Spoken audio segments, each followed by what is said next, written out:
Correspondencia Perón-Cook. John William Cook, obras completas. Compilador Eduardo Luis Duhalde. Editorial Coligüe. Prólogo original a manera de advertencia. De la correspondencia entre Perón y Cook publicamos la que se conserva rescatada por él mismo a través de su vida de permanente prófugo clandestino, exiliado en varios países, expulsado súbitamente en diversas oportunidades, trasladado por sorpresa de las muchas cárceles que conoció, semilegal, de precaria seguridad. O sea que esta correspondencia dista mucho de ser completa.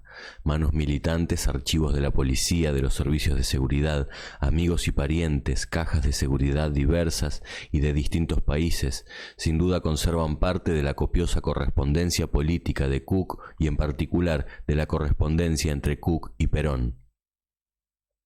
Esta primera edición de la misma se reduce a dar a luz la parte que ha llegado hasta nuestras manos.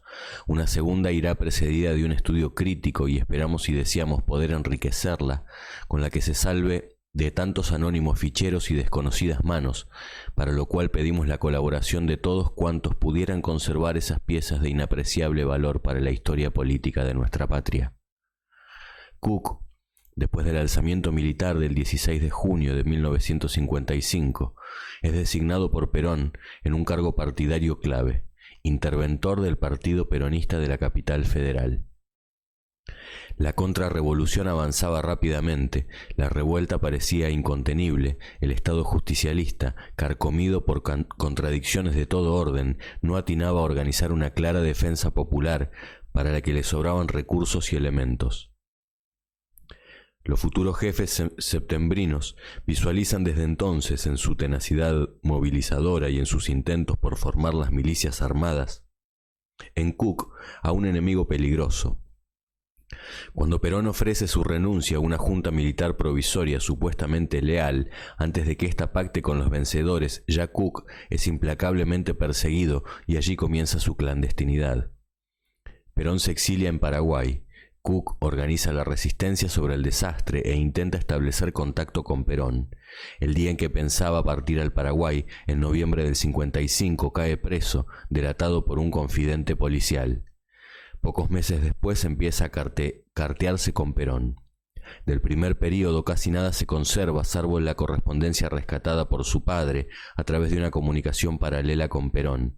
Las requisas carcelarias dieron cuenta de ella. El grueso del material comienza después de su fuga de la cárcel de Río Gallegos en el período chileno, durante el que fue encarcelado y sujeto a juicio de extradición por pedido del gobierno argentino.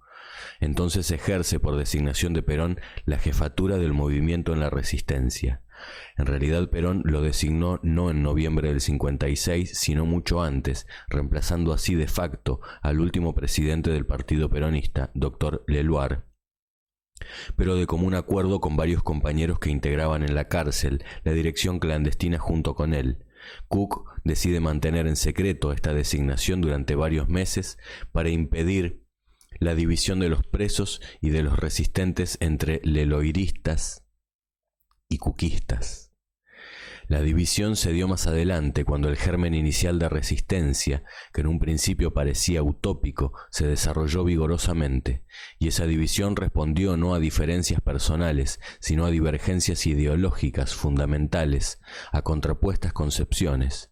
Leloir era partidocrático, burgués y aristocratizante. Cook concebía el naciente movimiento de la resistencia no como un espantadero para lograr la libertad de los jerarcas y el restablecimiento de la democracia burguesa, sino como el inicio de la lucha revolucionaria de las masas bajo el signo mayoritariamente peronista, del justicialismo que acababa de fracasar en el poder y que avanzaba hacia el socialismo que, de manera intuitiva, asumían las masas.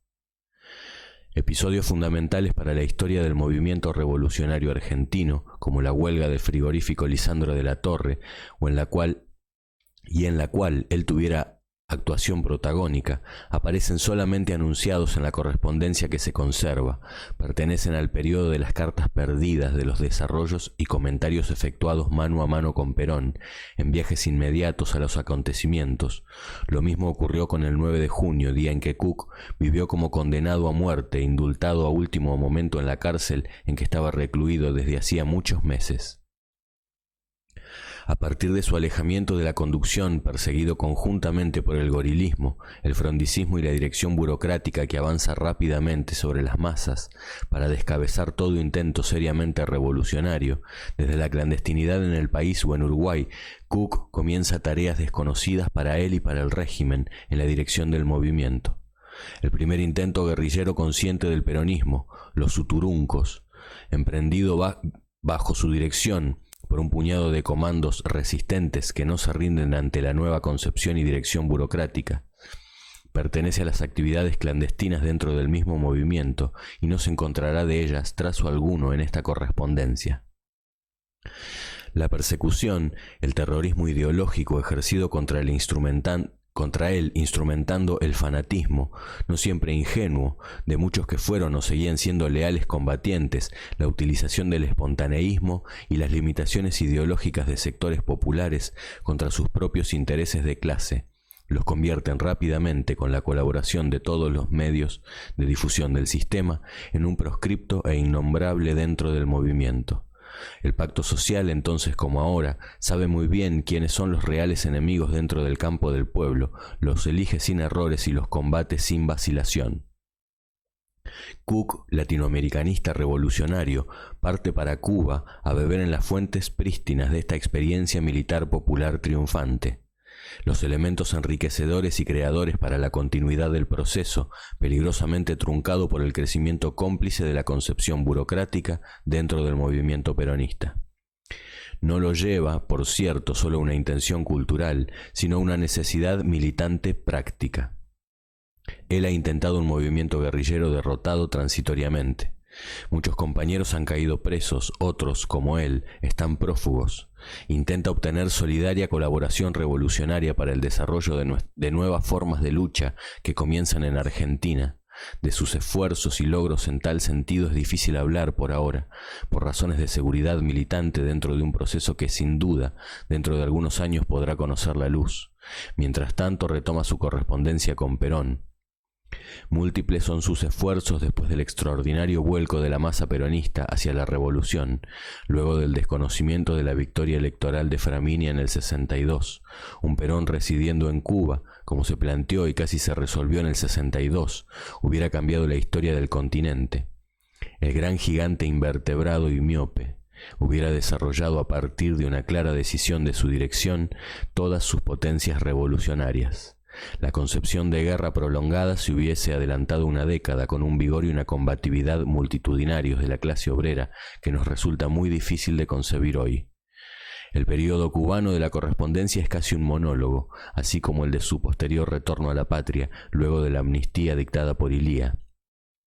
El último informe a Perón sobre la OLAS no llegó a nuestras manos, pero probablemente sea recuperable.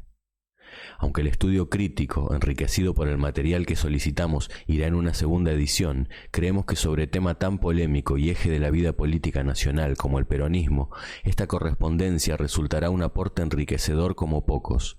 Hoy, en 1972, los intentos ininterrumpidos de Cook para lograr el solo dialecto y no el crack del movimiento de liberación que es el peronismo, su acción fecundadora sobre las masas, sus aportes teóricos derivados de una praxis apasionada e ininterrumpida, su claridad y su coraje a la luz de las actuales condiciones y de similares encrucijadas, sin duda serán retomados no con curiosidad exegética, sino como herramientas de trabajo.